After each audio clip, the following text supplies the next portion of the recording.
आइए जानते हैं कोल्हापुर महालक्ष्मी की महिमा, जहां एक राजकुमार ने मां लक्ष्मी की स्तुति कर उनको प्रकट किया और मां लक्ष्मी ने रास्ता दिखाया, जिससे उस राजकुमार का उद्धार हो पाया। महादेव जी कहते हैं पार्वती से, पार्वती, दक्षिण दिशा में कोल्हापुर नाम का एक नगर है, जो सब प्रकार के सुखों का आधार, सिद्ध महात्माओं का निवास स्थान तथा सिद्धि प्राप्ति का क्षेत्र है।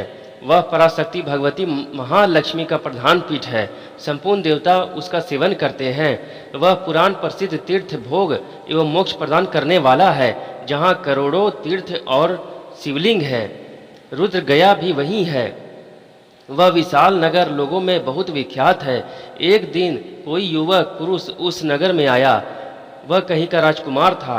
उसके शरीर का रंग गोरा, नेत्र सुंदर, ग्रीवा शंख के समान, कंधे मोटे, छाती चौड़ी तथा भुजाएं बड़ी बड़ी थी। नगर में प्रवेश करके सब ओर महलों की शोभा निहारता हुआ वह देवेश्वरी महालक्ष्मी के दर्शनार्थ उत्कंठित हो मणिपुर कंठ तीर्थ में गया और वहाँ स्नान करके उसने पितरों का तर्पण किया। फिर महामाया महालक्ष्मी जी को प्रणाम करके भक्तिपूर्वक स्तवन करना आरंभ किया।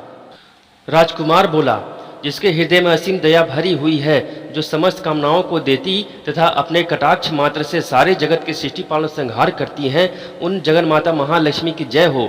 जिस शक्ति के सहारे उसी के आदेश के अनुसार परमेष्ठी ब्रह्मा सृष्टि करते हैं, भगवान अच्युत जगत का पालन करते हैं तथा भगवान रुद्र अखिल विश्व का संहार करते हैं, उस सृष्टि पालन और संहार की शक्ति से संपन्न भगवती पराशक्ति का मैं भजन करता हूँ।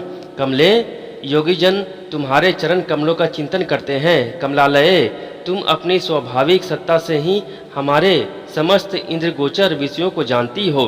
तुम ही कल्पनाओं के समूह को तथा उसका संकल्प करने वाले मन को उत्पन्न करती हो। इच्छा शक्ति, ज्ञान शक्ति और क्रिया शक्ति, ये सब तुम्हारे ही रूप हैं।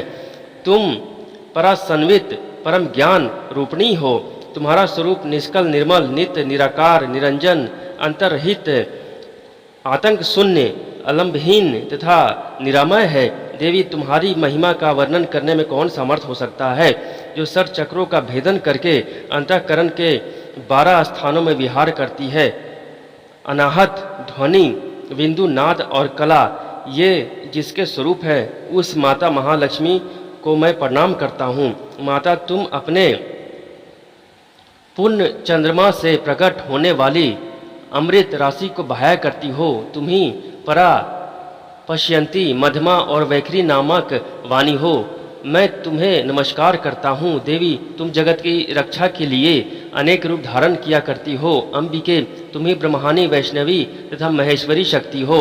वाराही, महालक्ष्मी, नरसिंही, ऐन्द्री, कुमारी, चंडिका, जगत को पवित्र करने वाली लक्ष्मी, जगन माता, सावित्री, चंद्रकला तथा रोहिणी भी तुम ही हो। परमेश्वरी, तुम भक्तों का मनोरथ पूर्ण करने के लिए कल्पलता के समान हो। मुझ पर प्रसन्न हो जाओ।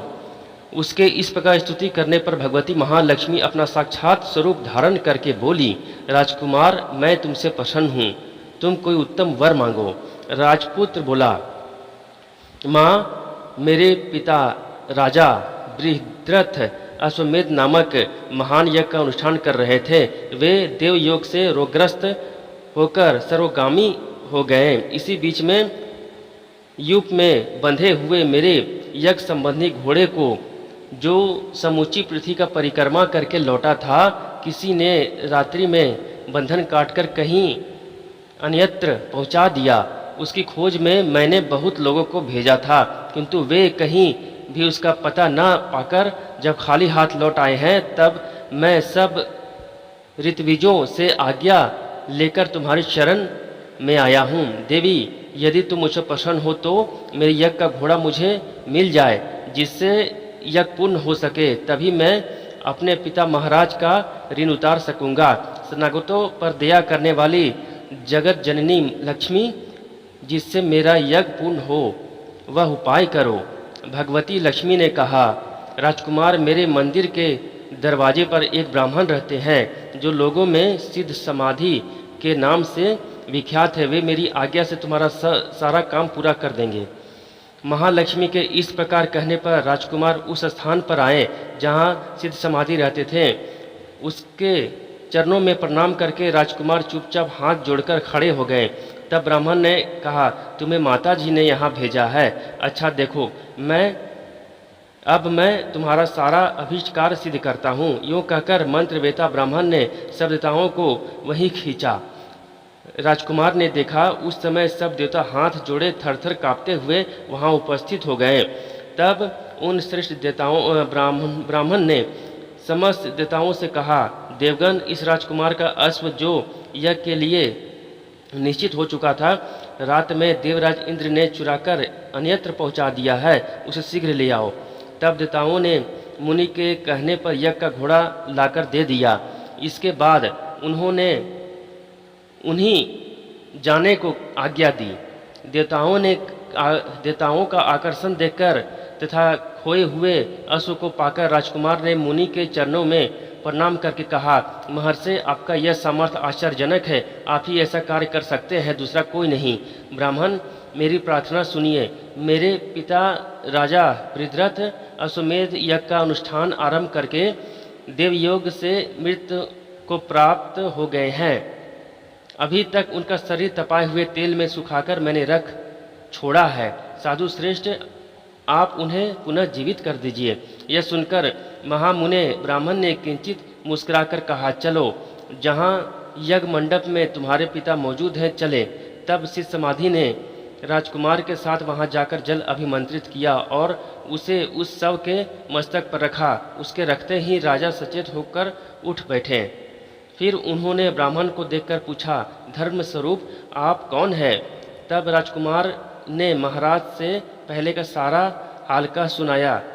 राजा ने अपने को पुनः जीवन दान देने वाले ब्राह्मण को नमस्कार करके पूछा, ब्राह्मण, किस पुण्य से आपको यह अलौकिक शक्ति प्राप्त हुई है? उनके यूँ कहने पर ब्राह्मण ने मधुर वाणी में कहा, राजन, मैं प्रतिदिन आलस रहित होकर गीता के 12वें अध्याय का जप करता हूँ। उसी से मुझे यह शक्ति मिली है जिससे तुम्हें जीवन प्राप्त हुआ है। यह सुनकर ब्राह्मणों सहित राजाओं उन ब्रह्म ऋषियों से गीता के 12वें अध्याय का अध्ययन किया।